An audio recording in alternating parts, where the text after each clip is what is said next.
हिंद। इस क्लास में आप सभी को स्वागत है। आइए इस क्लास में हम लोग ये पढ़ते हैं कि वर्गीकरण, जीवों में वर्गीकरण कैरोलिनियस नामक वैज्ञानिक ने 1798 ईस्वी में किस आधार पर किया।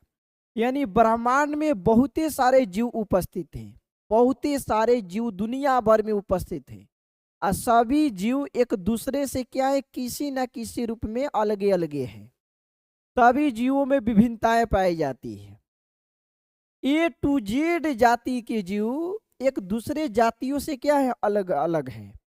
तो एक वैज्ञानिक का नाम रहा दोस्तों कैरोलिनियस। आइए कब आए थे, सन 1758 ईस्वी, 1758 ईस्वी में। अब कैरोलिनियस नामक वैज्ञानिक ने अपने सिद्धांत के अनुसार बताए कि जीवों को दो वर्गों में बांट दिए। कितने वर्गों में जीवों को बांट दिए? दो वर्गों में। पहला के नाम दिए पादप, पादप जगत, प्लांट किंगडम, प्लांट किंगडम। और दूसरा के नाम दिए जंतु जगत, जंतु जगत, animal kingdom, animal kingdom,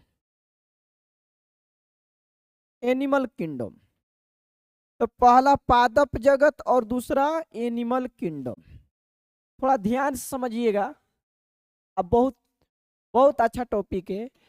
Carolus Linnaeus नामक वैज्ञानिक ने 1758 ईस्वी में दुनिया भर के सभी जीवों को बंटवारा दो आधार पे कर दिया। एक को पादप जगत, प्लांट किंगडम, और दूसरे को कहा जंतु जगत, एनिमल किंगडम। तो अब ये समझते हैं कि पादप जगत में क्या रखा, किन जीवों को रखा। तो भैया दुनिया भर में जितने सारे पेड़ पौधे पाए जाते हैं सभी पेड़ पौधा को रख दिया पादप जगत में, यानी वनस्पति जगत में रख दिया। और दुनिया भर में जितने सारे जीव जंतु पाए जाते हैं जो एक स्थान से दूसरे स्थान तक गमन कर सकता है तो उसको रख दिया जंतु जगत में, एनिमल किंगडम में रख दिया। अब इन्होंने जंतु जगत और पादप जगत में कुछ इंपॉर्टेंट मुख्य बातें बताया। इन्होंने कहा कि पादप जगत में जो जीव होते हैं वो गतिशील नहीं होते हैं, गतिशील नहीं होते हैं। गतिशील नहीं होने के मतलब यह एक स्थान से दूसरे स्थान तक नहीं जा सकते हैं। पादप जगत में कहे कि ये एक स्थान से दूसरे स्थान तक नहीं जा सकते, सही भी बात है भाई। पेड़ पौधा आप लोग देखे कभी कि एक स्थान से दूसरे स्थान तक जाता है? नहीं। आप जिस खेत में रोपनी के समय में धान के बीज गाड़े थे, जिस खेत में गाड़े थे, जहां पर गाड़े थे, जाके देखिए अभी धान पझा गया है, उसी जगह पर उसी खेत में है। वो एक स्थान से दूसरे स्थान तक कहाँ गया है? नहीं गया है। अब जहां पर अमरूद लगाए हैं, जिस भरित पे लगाए अमरूद, वहीं के वही अमरूद है, अमवा है, सब कुछ है। यानी पेड़ पौधा एक स्थान से दूसरे स्थान तक नहीं जा सकता है। ये किसने बताया? पादप जगत में कैरोलिनियस ने बताया। दूसरा मुख्य बात बताया कि पादप भीति इसमें होता है, पादप भीति। इसमें पादप भीति होता है। जो पादप भीतु किसका बना होता है? सेलुलोज, सेलुलोज का बना होता है, सेलुलोज का बना होता है। जो पादप भीति किसका बना होता है? सेलुलोज का बना होता है। अब सेलुलोज क्या है, पादप भीति क्या है? तो आप लोग देखे होंगे पेड़ के हम लोग भोजपुरिया में छाल बोलते हैं।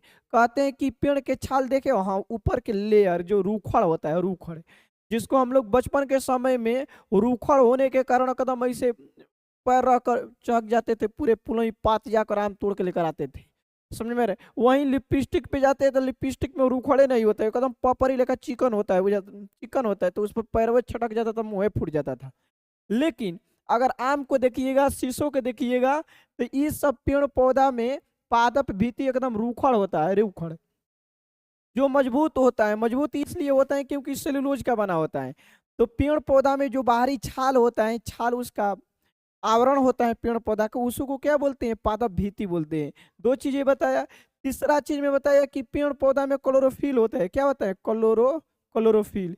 क्लोरोफिल होने के कारण पेड़ पौधा, दुनिया के सभी पेड़ पौधा क्या होता है? हरा भरा होता है, उसका पत्ता ही एकदम हरियर होता है। ये तीसरा बताया कि क्लोरोफिल होता है पेड़ पौधा में, जिसके कारण पेड़ पौधा क्या होता है? हरा भरा होता है। तो ये पादप जगत के कुछ मुख्य चीजें बताया कैलोलिनियस नामक वैज्ञानिक ने। तो गति नहीं कर सकता है, पादप भित्ति होता है जो सेलुलोज का बना होता है, जो मजबूत होता है, क्लोरोफिल होता है जिसके कारण क्या होता है? पेड़ पौधा का रंग हरा भरा होता है। ये चीजें बताया। अब जंतु जगत में कहा कि जंतु जगत में यह गतिशील होते हैं, ये एक स्थान से दूसरे स्थान तक जा सकते हैं। गति, ये गतिशील होते हैं, ये गतिशील होते हैं, ये एक स्थान से दूसरे स्थान तक जा सकते हैं। दूसरा मुख्य बोले कि पादप भित्ति, पादप भित्ति व क्लोरोफिल,